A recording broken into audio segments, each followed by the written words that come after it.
ஆண்டவராகிய இயேசு கிறிஸ்துவின் நாமத்தில் காலை வாழ்த்துக்கள். இன்றைய மன்னா, கர்த்தருடைய பெட்டி கித்தியனாகிய ஓபேத் ஏதோமின் வீட்டிலே 3 மாதம் இருக்கையில் கர்த்தர் ஓபேத் ஏதோமையும் அவன் வீட்டார் அனைவரையும் ஆசீர்வதித்தார். 2 சாமுவேல் 6:11. பாருங்க, கர்த்தருடைய பெட்டி ஓபேத் ஏதோமின் வீட்டில் 3 மாதம் இருக்கும்போது அதனால் அவர் கர்த்தர் ஓபேத் ஏதோமையும் அவன் வீட்டார் அனைவரையும் ஆசீர்வச்சாராம். அடுத்த வசனம் சொல்லுது, தேவனுடைய பெட்டிய நிமித்தம் கர்த்தர் ஓபேத் ஏதோமின் வீட்டையும் அவனுக்கு உண்டான எல்லாவற்றையும் ஆசீர்வதிச்சார் என்று தாவீது ராஜாவுக்கு அறிவிக்கப்பட்டது. அப்பொழுது தாவீது தேவனுடைய பெட்டியை ஓபேத் ஏதோமிலிருந்து வீட்டிலிருந்து தாவீது நகரத்துக்கு மகிழ்ச்சியினை கொண்டு வந்தான் என்று சொல்லப்பட்டிருக்கு.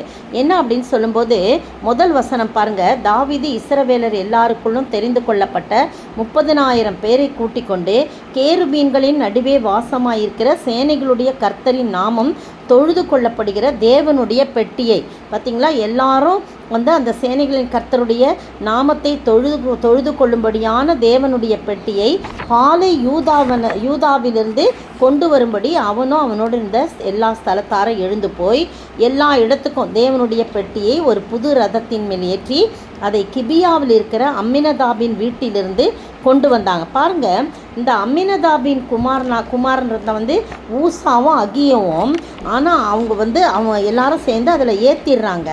இங்கே பார்த்தீங்கன்னா 1 சாமுவேல் 7ஆம் அதிகாரத்தில் அந்த அம்மினதாப் வீட்டில் அந்த பெட்டி இருந்துச்சான். அப்போ அந்த பெட்டியை காக்கும்படி அவனுடைய அபினதாபின் மகனாகிய எலேயாசரை தான் ஆண்டவர் என்ன பண்ணுறாரு, பரிசுத்தப்படுத்தினார்கள். அவனை பரிசுத்தப்படுத்தும்படி சொல்கிறாங்க. அதனால் எலேயாசர் தான் அதை காக்கணும், வேறு யாரும் அதை என்ன பண்ணக்கூடாது, தொடக்கூடாது. 20 வருஷம் அந்த வீட்டில் பத்திரமா இருந்துச்சு. அந்த பெட்டியை தான் என்ன பண்ணுறாங்க, இப்போ கொண்டு வராங்க. அவங்க வீட்டில் எல்லா இடத்துக்கும் போகணும், கர்த்தருடைய பெட்டி எல்லாருக்கும் ஆசீர்வாதமாக இருக்கணும். அந்த பெட்டிக்குள்ளே என்ன இருந்துச்சு, மன்னா வைக்கப்பட்ட பொற்பாத்திரம், அப்புறம் 10 கற்பனைகள், ஆரோனின் துளித்தொக்கோல், அதெல்லாம் ஒவ்வொரு ஆவிக்குரிய அர்த்தம் இருக்குது.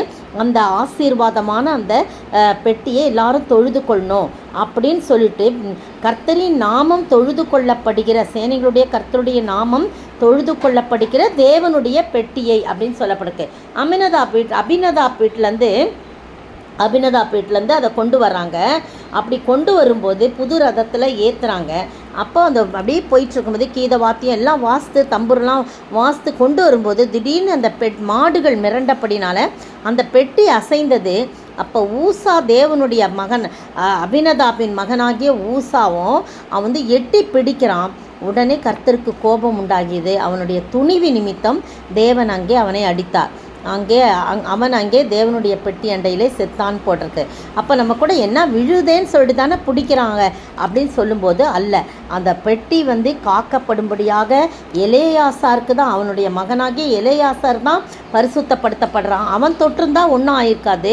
இவன் ஊசாலாம் சாதாரணமாக உலக பிரகாரமாக வாழ்ந்து கொண்டிருந்திருப்பாங்க. அப்போ அவன் பெட்டியை திடீர்னு போய் என்ன பண்ணக்கூடாது, தொடக்கூடாது. யாருக்கு என்னென்ன பணியோ அதுதான் செய்யணும். ஆசாரியனாக இருக்கிறவன் ஆசாரிய பணி தான் செய்யணும், லேவியனாக இருக்கிறவன் லேவியன் பணி தான் செய்யணும். அப்படி இருக்கும்போது இவன் தைரியமாக அவன் என்ன பண்ணிட்டான், அதை போய் போயிட்டான். அது விழாதபடி பாதுகாப்பார், ஆண்டவர் பாதுகாப்பார். இவன் என்ன பண்ணுறான், துணிஞ்சு போய் அதை பண்ணால். அதனால் தாவீதுக்கு ரொம்ப கஷ்டமாயிடுது, நம்ம இப்படி தப்பு பண்ணிட்டோமே. இதை தாவீது ரொம்ப விசனப்பட்டு அந்த ஸ்தலத்திற்கு பேரே சூசான் பேரிட்டு, அப்போ தான் தாவீது சரி, நம்ம அந்த நகரத்தில் தன்னுடைய நகரத்துக்கு இதை கொண்டு போகக்கூடாது, ஓபேத் ஏதோமின் வீட்டில் இதை கொண்டு போகலான்னு சொல்லிட்டு அங்கே கொண்டு போய் வைக்கிறாங்க.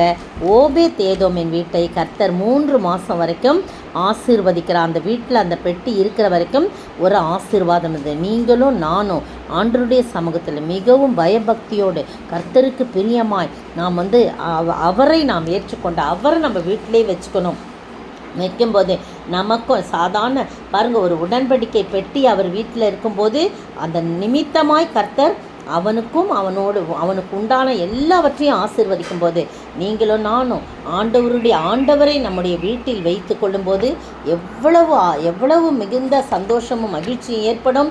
அது மட்டும் இல்லை, நாமும் நம்முடைய உடைமைகளும் நம்மை சார்ந்தவர்களும் ஆசீர்வதிக்கப்படுவோம் என்பதிலே எந்த சந்தேகமில்லை. உடன்படிக்கை பெட்டி அல்ல, நம்மோடு கூட நம்முடைய இரத்தத்தினாலே உடன்படிக்கை செய்த என் ஆண்டவராகிய இயேசு கிறிஸ்துவை நம்முடைய வீட்டிலே நம்முடைய இருதயத்திலே எப்பொழுதும் வைக்கும்போது அது நிமித்தமாய் அவர் நம்மையும் நம்முடைய குடும்பத்தையும் ஆசீர்வதிக்க வல்லவராயிருக்கிறார். ஏற்றுக்கொள்வோமா? அவரை நம் வீட்டிலே நம்முடைய இருதயத்திலே வைத்துக்கொள்ள நம்மை ஒப்படைப்போம். இயேசு வந்த வீட்டில் சந்தோஷமே, இயேசு வந்த வீட்டில் சமாதானமே, இயேசு வந்த வீட்டில் ஆசீர்வாதமே, என்றும் ஆசீர்வாதமே, என்றும் ஆசீர்வாதமே. உன்னுடைய வீட்டில் இயேசு வந்ததாலே என்றென்றும் நீடிக்கும் ஆசீர்வாதமே. பரிசுத்தமாய் உன்னை காத்திட்டாலே பரவசமாய் தங்கிடுவார் உந்தன் உள்ளத்தில்.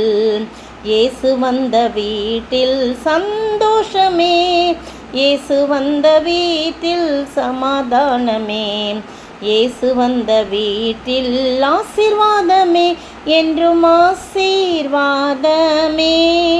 சோத்தரிக்கிற ஆண்டவரே, துதிக்கிற ராஜா, ஓபேத் ஏதோமின் வீட்டில் இந்த தேவனுடைய பெட்டி இருந்தபோது எவ்வளவு பெரிய ஆசீர்வாதம், அவன் உடைமைகள்லாம் ஆசீர்வதிக்கப்பட்டது. ஆண்டவரே தகப்பனே, எங்களுடைய வீட்டில் நீர் இருந்தீர் என்று சொன்னார். ஆண்டவரே, நாங்கள் பரிசுத்தமாய் எங்களை காத்து கொள்ளும்போது பரவசமாய் நீர் தங்கி எங்களை ஆசீர்வதிக்கிறீர்.